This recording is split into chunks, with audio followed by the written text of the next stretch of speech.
So int a character C obj. ఓబీజేకి memory allocate అవుతుంది. So మనకి యూనియన్కి ఉన్న డేటా మెంబర్స్లో హైయెస్ట్ డేటా మెంబర్ అనేది ఏ కాబట్టి ఇది a. So name is OBJ. So 2 bytes of memory allocate అవుతుంది. ఇది ఫస్ట్ బైట్, ఇది second byte.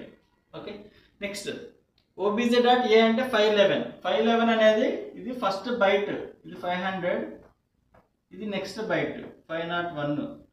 2 bytes of memory allocate అవుతుంది. ఓకే, ఇక్కడ ఆల్ ఆర్ వన్స్. నెక్స్ట్ ఇది 511 బైనరీ ఫామ్లో ఇలా స్టోర్ అయి ఉంటుంది 001. ఓకే, ఇప్పుడు మనకి ఓబీజే డాట్ సి అంటే ఫస్ట్ బైట్ వస్తుంది. ఓబీజే డాట్ సి అంటే మనకి ఫస్ట్ బైట్ వస్తుంది. ఫస్ట్ బైట్ వాల్యూ ఎంత అంటే -1. ఈ వాల్యూ ఎంత -1. సో కాబట్టి ఇక్కడ -1 వస్తుంది.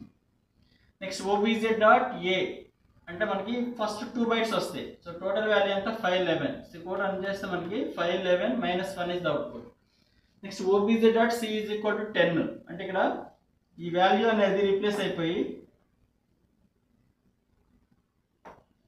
ఈ 10 అనేది బైనరీ ఫామ్ లో స్టోర్ అవుతుంది.